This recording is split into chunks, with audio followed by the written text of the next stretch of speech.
መፈተን እግዚአብሔርን እውነት አትጨነቅ ብለህ ይሄው አልጨነቅም ከዛ እስኪ አንተ አትብላ እስኪ አንተ አትጠጣ እስኪ አንተ አትልበስ እስኪ አንተ ስራ አይኑርህ እግዚአብሔርን አምነህ ነገን በመፍራት ውስጥ በትላንት ውስጥ በመደበቅ ውስጥ ዛሬን በመጨነቅ ውስጥ ሁሉ ጌታ ግን ቅርብ ነው ጠይቁ ይሰጣችኋል አንኳኩ ይከፈትላችኋል ያለው ራሱ ክርስቶስ ነው እንግዲህ ይሄው አንኳኳው ይሄው ጠየቁ እንግዲህ ስጠኝ ብለን መከራከሪያ ነጥብ አለን ከእግዚአብሔር ጋር እግዚአብሔር እንደሌለ በሚሰማህ ጊዜ በጣም በመትፈራ ጊዜ እግዚአብሔር ይመስገን እንደማለት ክርስትና የለም ይሄንን ማወቅ አለብህ እውነተኛው ምስጋና በመከራ ውስጥ ያለ በስቃይ ውስጥ ያለ ምስጋና ነው ስለዚህ አብዛኛው ሰው ነገን የፈራው ምን እበላለሁ ምን ጠጣው ብሎ ነው እንግዲህ ሰው በክርስቶስ አንደበት የተናገረውን ቃል አይቶ አምኖ ከመኖር ውጪ ሌላ ምን ሊያደርግ ይችላል በአንዳች አትጨነቁ ስለምትበሉትና ስለምትጠጡት ስለምትለብሱም አትጨነቁ አለ የሰማይ ወፎችን ተመልከቱ አይዘሩም አያጭዱም ግን በልተውና ጠጥተው ያድራሉ ስለ ልብስ እንዳትጨነቅ አበቦችን ተመልከት ብሏል ለዛውም እንደዚህ ነፍሳቸው በምድር ለሚቀር ላንተ እኮ መንግስተ ሰማያትን የተዘጋጀልህ ሁል ጊዜ ነገን ሳስብ እጨነቃለሁ እንዴት አድርጌ ማስተካከል እችላለሁ ወይ ነገን ጥሩ ለማድረግ ካልሆነም ደግሞ እንዳልጨነቅ ጥሩ ጥያቄ ነው ይሄ የብዙ ሰው ጥያቄ ነው በተለይ ደግሞ አሁን ያሉ ወጣቶች ነገ ያስፈራቸዋል የሚያስፈራበት ምክንያት ሁኔታው ራሱ ያስፈራል ኑሮ ያስፈራል ዓለም ያለችበት ሀገራችን ያለችበት ሁኔታ አንተም ራስህን ያለበት ሁኔታ ስታይ የማያስፈራ ነገር የለም የምትተማመንበት ረግጠህ የምትቆምበት ነገር በሌለበት ጊዜ ነገን አለመፍራት ከባድ ነው ግን ነገን አትፍሩ ተብለናል በጣም ብዙ ቦታ ክርስቶስ ስለ ነገ አውርቷል ስለ ነገ አትጨነቁ ነገ ስለ ራሱ ያስባልና ለቀኑ ክፋቱ ይበቃዋል ብሎናል ቃል ገብቶልናል ነገ ለኛ ቃል የተገባልን ነገር አይደለም እና የፊልጵስዩስ መልእክት የደስታ መልእክት ነው የሚባለው እና የሚገርም በጣም ይሄንን መልእክት ቅዱስ ጳውሎስ ሲጻፈው እስር ቤት ውስጥ ሆኖ እና እስር ቤት ውስጥ ሆኖ ነው የደስታ መልእክት የጻፈው 4 ምዕራፍ ነው ያለው በዚህ 4 ምዕራፍ ውስጥ 16 ጊዜ ደስ ይበላችሁ ደስታ ተብሎ ጽፏል በ4 ምዕራፍ ውስጥ ነው ማለት በጣም የሚያስገርመው ግን እሱ አይደለም እስር ቤት ውስጥ ሆኖ ነው የጻፈው እና አንተ እስር ቤት ውስጥ ሆነ ለቤተሰቦቻችን ደብዳቤ ጻፍ ብትባል ምን ብለህ ነው የምትጽፈው ቁንጫው ብርዱ ምግቡ እናንተ ማመጡ ማታዩኝ ምናምን ነው የሚባለው ቅዱስ ጳውሎስ ደስ ይበላችሁ ደግሜ እላለሁ በጌታ ደስ ይበላችሁ እያለ በጌታ ደስ ይበላችሁ እያለ የደስታ መልእክት የጻፈው እና በዚህ መልእክቱ ምዕራፍ 4 ቁጥር 6 ላይ ጌታ ቅርብ ነው ካለ በኋላ በነገሩ ሁሉ በጸሎትና በምልጃ ከምስጋና ጋር ለጌታ አስታውቁ እንጂ በአንዳች አትጨነቁ ስለዚህ እዚህ ጋር 3 ነገሮች አሉ በነገሮች ሁሉ መጀመሪያ ጌታ ቅርብ ነው አጠገብህ ነው አብሮህ ነው ፕሬዘንሱን ፊል ማድረግ አለብህ እንዳለ የሆነ ኃጢአት ስትሰራ ሚርቅ ከኃጢአት ስትርቅ የሚቀርብህ አምላክ አይደለም ያለ በነገራችን ላይ ይሄንን በደንብ ማወቅ አለበት ሰው የእግዚአብሔር ረድኤት ሲርቀውና ራሱ እግዚአብሔር ሲርቀው የሚለያይ ነገር ነው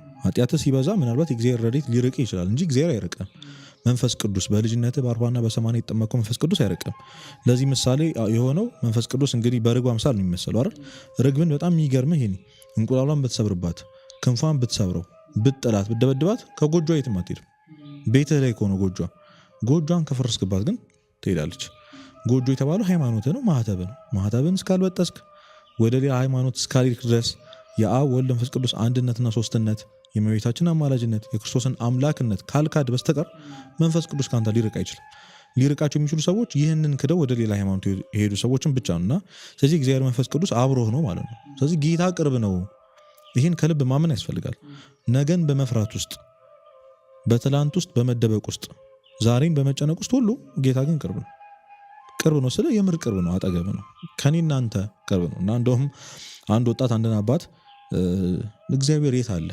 ማለት ካለ ለምድሮ ማላየው ብሎ በጣም ያስጨንቃቸዋል አይንህ የቱ ጋር ነው አሉት አሳያቸው በእጁ ጠቁሙ ታየዋለህ አይንህን አሉት ያለ ማስተዋት አታየውም ለምን ወይም ደግሞ ቅንድብህን ብለህ አስበው ለምድሮ ማታየው ምክንያቱም ከሁሉም ሰውነትህ ክፍሎች ለአይንህ ቅርብ የሆነው ራሱ አይንህ ነው ስለዚህ እግዚአብሔር ከማንም በላይ ለአንተ ቅርብ ስለሆነ ነው የማይታየህ አሉት ስለዚህ ጌታ ቅርብ ነው ይሄንን ማመን ያስፈልጋል ከዛ በነገሮች ሁሉ ተባለ የምትመርጠው ነገር አይኖርም አሁን እዚህ ጋር ሁሉን ነገር እግዚአብሔርን መክተት የሚያስፈልገው ሁሉን ነገር ውስጥ እጁ ጣልቃ እንዲገባ ማድረግ መፈለግ ማለት እዚህ ጋር ነው የሚመጣው ስለዚህ በነገሮች ሁሉ ስራም ሊሆን ይችላል ጤናህም ልጆችህም ሚስት ባልህም ሁሉን ነገር እግዚአብሔርን መክተት ጌታ ቅርብ ነው ከዛ በእነዚህ ነገሮች ሁሉ በጸሎትና በምልጃ ጀመረው መጸለይ በቃ ጠይቁ ይሰጣችኋል፣ አንኳኩ ይከፈትላችኋል ያለው ራሱ ክርስቶስ ነው። እንግዲህ ይሄው አንኳኳው፣ ይሄው ጠየቁ፣ እንግዲህ ስጠኝ ብለን መከራከሪያ ነጥብ አለን ከእግዚአብሔር ጋር። ግን አንተ አድርግ የተባልከውን አንድ ስቴፕ መራመድ አለብህ። እሱንም መጠየቅ ማንኳኳት። ስለዚህ መጸለይ፣ በምልጃ ቅዱሳንን ደግሞ በመጠየቅ ከማንም ያው እንግዲህ ከሁላችን የምትቀርበው እናቱ ናት።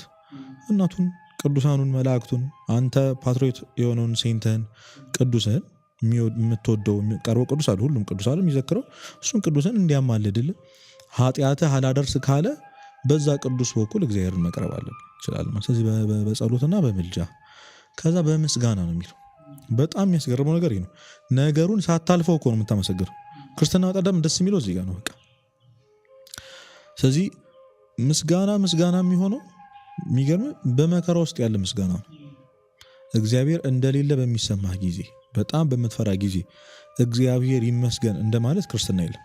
ይህንን ማወቅ አለብህ። እውነተኛው ምስጋና በመከራ ውስጥ ያለ፣ በስቃይ ውስጥ ያለ ምስጋና ነው። ስለዚህ በጸሎት በምልጃና በምስጋና ለጌታ አስታውቁት፣ ንገረው እንጂ በአንዳች አትጨነቅ። ስለዚህ ጴጥሮስን በመልእክቱ ነግሮናል። አትጨነቁ፣ ከእናንተ በላይ ስለ እናንተ የሚጨነቅ አምላክ አላችሁ የተባለው። ስለዚህ በአንዳች አትጨነቁ የተባለው። ነገን መፍራት አያስፈልግም። ነገ እኮ ላትኖር ትችላለህ። መፍራት ያለብን እኛ ከሞት በኋላ ስላለው ህይወታችን ነው። አሁን ሞት እንዳይቀድመን፣ ንስሐ ሳንገባ ስጋ ወደሙ ሳትቀበል ሞት እንዳይቀድመን። አብዛኛው ሰው ነገን የፈራው ምን እበላለሁ ምን እጠጣው ብሎ ነው።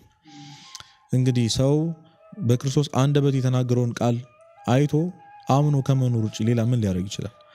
በአንዳች አትጨነቁ፣ ስለምትበሉትና ስለምትጠጡት ስለምትለብሱም አትጨነቁ አለ። የሰማይ ወፎችን ተመልከቱ፣ አይዘሩም አያጭዱም፣ ግን በልተውና ጠጥተው ያድራሉ። ስለ ልብስ እንዳትጨንቅ አበቦችን ተመልከት ብሏል። ለዛውም እንደዚህ ነፍሳቸው በምድር ለሚቀር ለአንተ እኮ መንግስተ ሰማያት የተዘጋጀልህ አስበው ታውቃለህ? ለአንተ ነው መንግስተ ሰማያት፣ ቅዱሳን መላእክት ምናምን የሚባል ሁሉ ጣጣ ለአንተ ነው። እዛ እንደዚህ አይነት ክብር እየጠበቀ ነገ እዚህ ቁሳዊ ነገ አብሮህ መቃብር ውስጥ ለማይገባው ነገር ውስጥ ይቼ ቁምክባት መሬት ነገ ጣሪያ ነው የምትሆነው። መቃብር ውስጥ ገብተህ አብሮ ለማይገባ ነገር መጨነቅ አያስፈልግም። እና መፈተን እግዚአብሔርን እውነት አትጨነቅ ብለህ ይኸው አልጨነቅም። ከዛ እስኪ አንተ አትብላ፣ እስኪ አንተ አትጠጣ፣ እስኪ አንተ አትልበስ፣ እስኪ አንተ ስራ አይኑርህ እግዚአብሔርን አምነህ እና ጌታ ቅርብ ነው። በነገር ሁሉ በጸሎትና በምልጃ አስታውቁት እንጂ በአንዳች አትጨነቁ ነው መልሱ። በጣም የሚገርም ነው። እኔ ባይዘዊ ታየዋለህ ሁሉንም ነገር እግዚአብሔር ሲሰራ። ያስጨነቁን ዓመታት አልፈው አይተናል። እኛ ስለማናምን ነው እንጂ ያልፋል ሁሉም ነገር። ገብቷል። ያለፈው ደግሞ በእኛ ችሎታ በእኛ አቅም አይደለም፣ በእግዚአብሔር ነው። ስለዚህ ሁሉን በሚያሳልፍ አምላክ እየተማመንን ለምን እንጨነቃለን? እንጨነቅም መጨነቅ ጥሩ የሚሆነው ለምንድን ነው? ለሰማያዊ መንግስታችን ስለ ነፍሳችን ብንጨነቅ መልካም ነው። ነገማ ያልፋል። ገብቷል። ትላንት ሆኖ ያልፋል። ስለዚህ ስለ ሰማያዊ መንግስታችን እየተጨነቅን ነፍሳችንን ለማዳን ብንተጋ መልካም ነው። ስለ ነገ በከንቱ ከመጨነቅ ይልቅ ነው አይደል ሐሳባችን። እግዚአብሔር ይመስገን።